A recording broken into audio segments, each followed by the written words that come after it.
झारखंड के रांची में छात्रों का आंदोलन चल रहा है और इस आंदोलन में सोमवार के दिन काफी कुछ हुआ। सोमवार को दिन में तो एक बार झड़प हुई और उसके बाद शाम को यानी रात के अंधेरे में जमकर के लाठीचार्ज हुआ।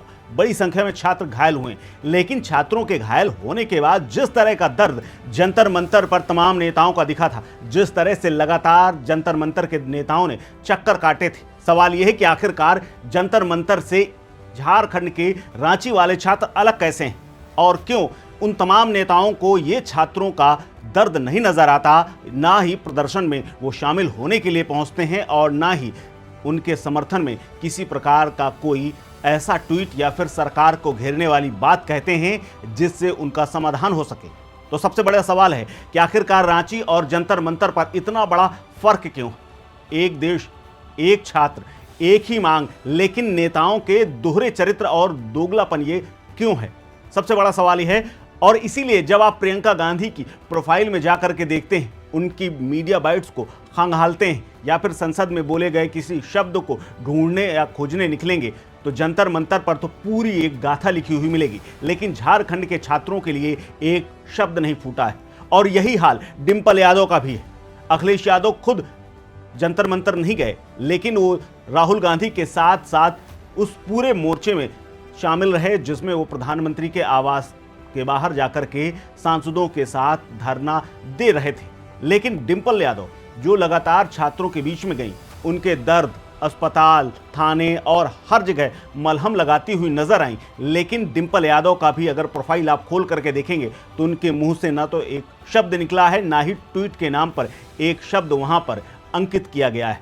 इसके अलावा आगे बढ़ते हैं, अगर अखिलेश यादव की बात की जाए तो जिस तरह से वो इस पूरे मामले में राहुल गांधी को पीछे छोड़ते हुए, राहुल गांधी और कांग्रेस के तमाम सांसद जब पीएम आवास पर पहुंच गए थे और उसको आगे बढ़ता हुआ देख करके पीछे से अखिलेश यादव ने एंट्री की और पूरे मामले का कैप्चर कर लिया। एक तरफ जहां कांग्रेस के तमाम नेता छत्रसाल स्टेडियम के बाहर बैठे हुए और खड़े हुए थे, वहीं पर छत्रसाल का गेट तोड़ने में जैसे ही ये पता चला कि अखिलेश यादव गिरफ्तार हो गए हैं, समाजवादी पार्टी के तमाम कार्यकर्ता दिल्ली एनसीआर से इकट्ठा होकर के छत्रसाल के गेट के बाहर पहुंच गए थे और इस दौरान गेट तक टूट गया था। यानी वो आक्रामकता अब यहां पर रांची वाले छात्रों के साथ क्यों नहीं है? आखिरकार क्या वो मेल मिलाप अखिलेश यादव और हेमंत सोरेन की जो सरगर्मी है आपस के बीच में, जिस तरह की दोस्ती और दोस्ताना है, क्या वो आड़े आ रहा है? और अखिलेश यादव से आगे अगर बढ़ें तो राहुल गांधी की तरफ देखें तो राहुल गांधी ने एक बहुत ही ठंडा जवाब दिया है। वो इतना ठंडा कि सिर्फ आप उसे औपचारिकता से आगे कुछ नहीं कह सकते। प्रेस कॉन्फ्रेंस में जब उनसे सवाल पूछा गया कि आप रांची क्यों नहीं गए, आप रांची के छात्रों के ऊपर जो लाठीचार्ज हुआ है उस पर क्या कहेंगे, तो उन्होंने कहा कि अगर कोई शांतिपूर्वक प्रदर्शन है तो वहाँ पर हिंसा की कोई बात नहीं होनी चाहिए और जब तक कोई प्रोटेस्ट शांतिपूर्वक चल रहा है तो वहाँ पर बल प्रयोग नहीं करना चाहिए। बेहद सधे हुए, संभले हुए और बहुत सरल और सहज शब्दों में इस बात की निंदा दूर, सिर्फ ये कह दिया कि ऐसी कार्रवाई छात्रों पर नहीं होनी चाहिए थी। और आगे बढ़ें केजरीवाल की तरफ। केजरीवाल की तो पूरी पार्टी लगातार जंतर मंतर पर मौजूद थी।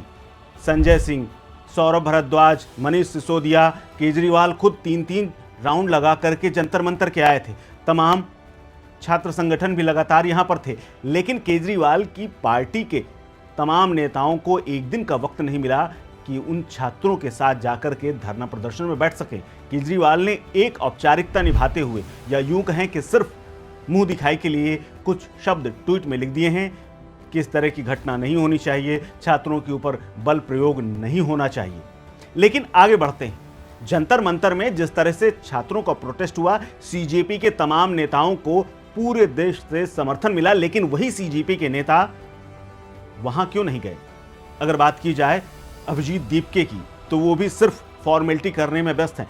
अपनी अनरजिस्टर्ड पार्टी को ही देखें तो उसी पार्टी की मीटिंगें महाराष्ट्र में जाकर के अपने अलग अलग ठिकानों में करने में व्यस्त हैं और इन छात्रों के ऊपर हुए लाठीचार्ज में सिर्फ ट्वीट करते हैं। अगर यही बात सौरभ दास की जाए तो सौरभ दास का भी हाल कुछ दीपके जैसा ही है। वो भी इस पूरे मामले में सन्नाटा खींचे रहते हैं। यानी पूरा विपक्ष जो जंतर मंतर पर फुल ऑन मोड में एक्टिव था, पूरे फुल स्पीड में दौड़ रहा था, चक्कर लगा रहा था, सरकार को घेरने की हर कवायद कर रहा था, पीएम आवास तक के बाहर बैठ करके लौट करके प्रदर्शन किया जा रहा था, वो सब कुछ झारखंड और रांची में नदारद रहता है। आखिर क्यों? क्या देश के छात्र अलग अलग हैं? क्या छात्रों के मुद्दे अलग अलग हैं? क्या पेपर लीक का मुद्दा वहां नहीं था? क्या वहां के छात्र कुछ अलग मांग कर रहे हैं, या सिर्फ इसलिए छात्रों की बात नहीं हो रही क्योंकि सब इंडिया गठबंधन में एक डोर से ही बंधे हैं और इसीलिए झारखंड में विपक्ष में बैठी हुई बीजेपी के अलावा बाकी सारे नेता जो केंद्र में विपक्ष में बैठे हुए हैं वो नपी तुली सधी हुई और कुछ लोग तो मुंह में लगभग टेप लगा करके बैठे हैं।